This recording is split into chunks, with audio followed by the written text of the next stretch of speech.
Et une nouvelle étape dans la partie de bras de fer entre la mairie de Paris et Airbnb. À partir d'aujourd'hui, si vous êtes propriétaire d'un logement à Paris et que vous voulez le louer de manière ponctuelle à des touristes, vous devez vous enregistrer sur un portail de la mairie de Paris.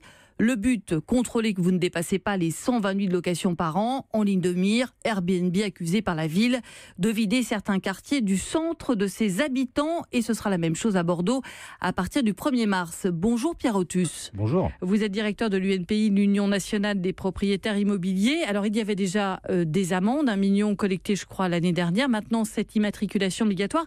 Est-ce que c'est la bonne réponse pour vous pour que ces quartiers ne se vident pas ? Alors, je ne pense pas. Airbnb, si cela fonctionne, si les propriétaires ont mis leurs biens sur le marché, qu'ils soient en résidence principale ou en résidence secondaire, ou même de biens dédiés à la location Airbnb, c'est parce que c'était avant tout simple. Il y avait une simplicité d'accès réglementaire, et puis il y avait une simplicité pour récupérer son bien. Et on voit que quelque chose qui fonctionne bien... Quand vous dites récupérer son bien, c'est-à-dire que votre inquiétude, c'est qu'en gros, les loyers avec un locataire classique ne soient pas payés. Tout à fait. L'un des gros freins à la location dans le système traditionnel, si on peut l'appeler comme ça, c'est que le propriétaire bailleur, il a peur que le loyer ne tombe pas et que par ailleurs, lorsque le propriétaire souhaite récupérer son bien, que ce soit pour vendre ou pour reprendre, pour habiter dedans, cela met un temps fou et parfois il n'y arrive pas.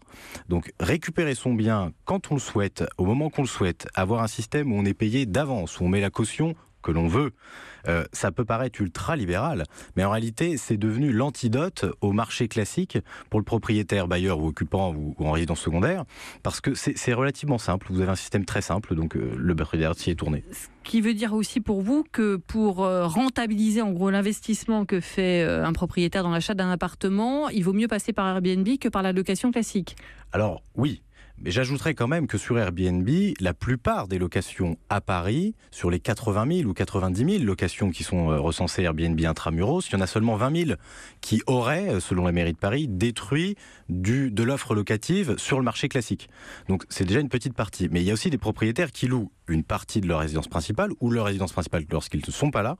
Et puis il y a tous ceux qui ont des pieds-à-terre.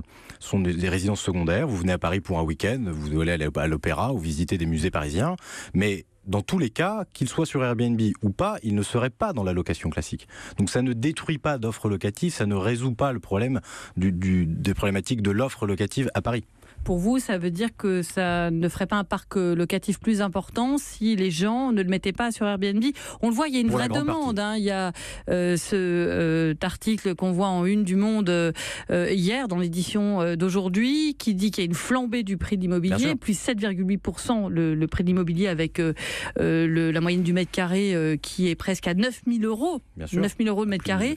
Et c'est justement, ça pousse hors des villes les plus jeunes qui ont besoin de ce parc locatif. Il faut faire un constat. À Paris, nous avons la ville la plus dense d'Europe. Paris, en réalité, est un village. C'est une toute petite ville. Il y a une concentration très forte d'activités à Paris et il y a donc une demande très forte. Donc les prix flambent. C'est évidemment immédiat. L'offre n'est pas assez grande pour pouvoir à toutes les demandes et donc c'est pour ça que les prix augmentent. Et si vous continuez à réglementer, on a vu le problème avec l'encadrement des loyers.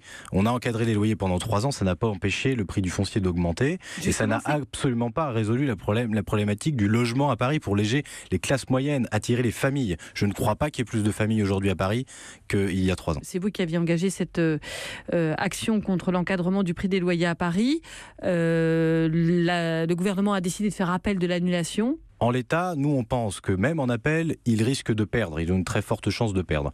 Et je ne pense pas que le gouvernement souhaite prendre ce risque. Nous, ce qu'on propose, c'est d'avoir une sortie vers le haut, de proposer une alternative à cet encadrement que l'on juge inutile, une mauvaise mesure.